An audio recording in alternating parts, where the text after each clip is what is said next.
Itong susian na to, kung mapapansin nyo,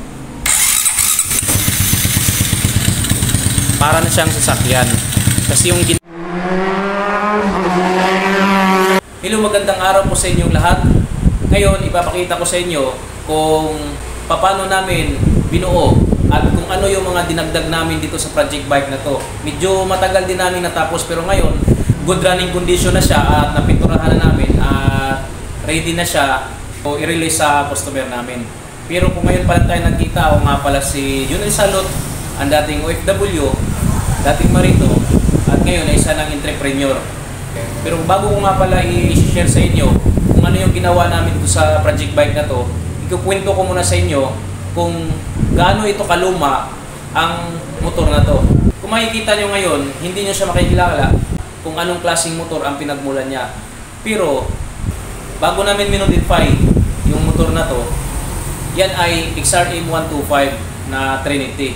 Ngayon dahil sa luma na siya at nakatambak na lang, kaya napag-isipan namin na buuhin ng ganito siya para naman ma-refresh at mapakinabangan at mukhang bago na naman siya tingnan.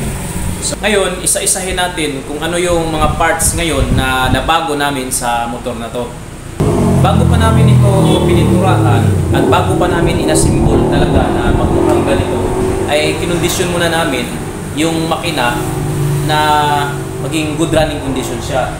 So yun muna yung una namin kinondisyon hanggang sa naging okay na yung makina at umandar na siya ng maayos.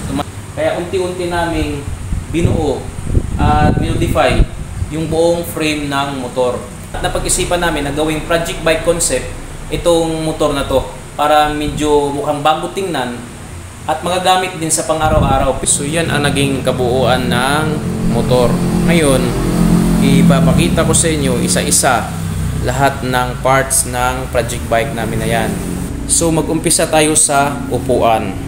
Ito, yung ginamit naming upuan ay pang bisikleta talaga. At pinaiksian namin siya para maging maganda siya tingnan. At yung hanabila, ganun din. Pang bisikleta din yan. At ito wala na siyang horn. Yung pinaka-horn niya dito, ito na lang. Yan mo. Yan. So ngayon, pinahiram din tayo ng kaibigan natin ng bracket para sa Insta360 niya. At pwedeng ikabit dito yung Insta360 na camera. Sa harap niyan, yan yung ilaw. Napakaliwanag niyan. At yung rim nito ay ginamitan namin siya ng speedy na rim. Yung buong frame niyan, yung ginawa naming buong frame, itong parts na to hanggang dito, ito yung pinaka gas tank niya. Ito.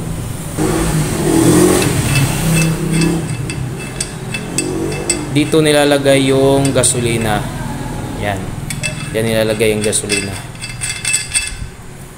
Ngayon, pagka nalagyan na siya ng gasolina, dito yan siya dadaloy papunta dito at papunta doon sa carburetor.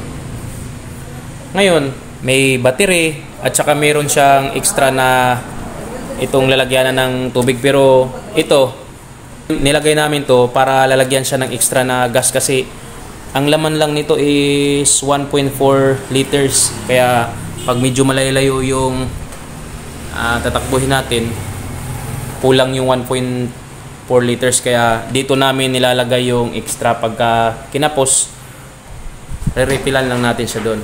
Ngayon gumamit din tayo ng shock na to. Ito yung pinaka shock niya. So itong frame na to ay ginawa lang ng mekaniko namin. Tsaka kung mapapansin nyo, ang kulay ng hub tsaka ng frame, tsaka ng makina at yung front hub, front fork ay kulay gold. Yan po ay pininturahan lamang namin. Yan ay lumang-luma na pininturahan namin para magmukhang bago. So dito naman tayo sa kabila. Yan. Yan yung itsura niya pag dito sa kabila. Itong tambucho, pwede nating tanggalin yung silencer para maging malakas yung tunog, pero ayaw ko dahil sobrang maingay. Tama na yung may silencer dahil takaw pansin siya, baka madali tayo. Tapos meron din siyang starter, pinagana din namin yung starter. Papakita ko sa inyo mamaya kung paano namin inoperate. Dito kung mapapansin nyo, wala na siyang foot brake, pero kumpleto pa yung braking system niya. Meron pa siyang rear brake at meron din siyang front brake. Ito yung sa rear brake, at ito naman yung sa front. Gumagana lahat yan. So ngayon, i-check natin yung ilaw kung gumagana ba siya lahat. Nandito nga pala yung susian na nandito nilagay namin yung susian. May ilaw siya. May ilaw siya. Ngayon, ito yung pinaka-switch ng headlight. Napakaliwanag niyan dahil 4 yung ilaw niyan. So, wala siyang high and low, diretso lang on off. So, i-off natin. Yan. On, off. Tapos dito tayo sa pinaka-unique na sinet up ng mekaniko namin kung paano natin siya paandarin. Itong susian na to, kung mapapansin nyo, para na siyang sasakyan. Maandar siya. Ngayon, kung i-rev natin, yan. Pag off, balik lang natin konti, yan, namamatay na yung makina. Ngayon, yung ginamit pala namin na susian nito ay yung susian ng multicab, para kung gumawa rin kayo ng ganito o kung magustuhan nyo yung ganitong setup, pwede nyong ipa-wiring sa mekaniko nyo na magiging parang sasakyan na siya. Ayan. Ngayon, meron pa siyang isang magandang setup dito. Nandito naman sa kambya. Papansinin nyo, pag ikambya ko yan, may ilaw siya.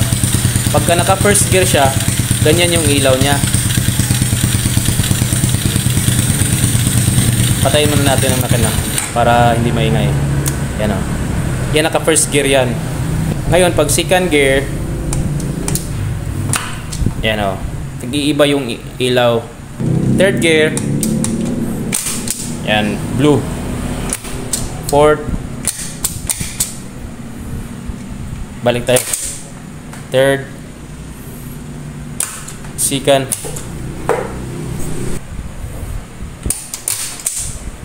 yan, bumalik na siya sa neutral. So yan yung concept na ginawa ng mekaniko namin. Tapos para magmukha talaga siyang bisikleta, yung ginamit naming footrest is yung pambisikleta talaga. Yan, minodify lang namin yan. Meron kaming ito, pag napansin nyo yan, minodify lang namin yan, winilding namin. Kinating yung stock na footrest ng XRM, tapos pinalit yung itong dulo na to, pinalit doon, winilding lang para meron siya, kasi threaded to yan, naka-thread yan. So yan, mukha na siyang bisikleta tingnan.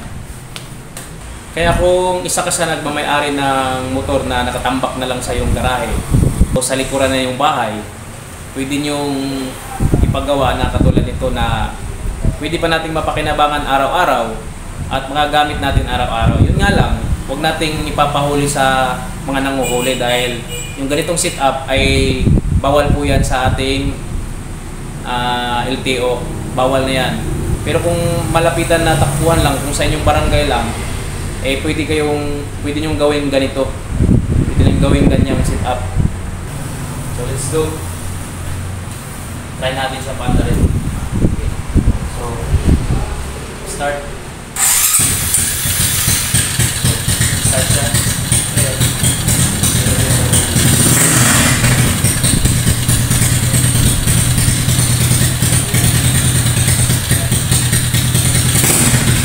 First gear.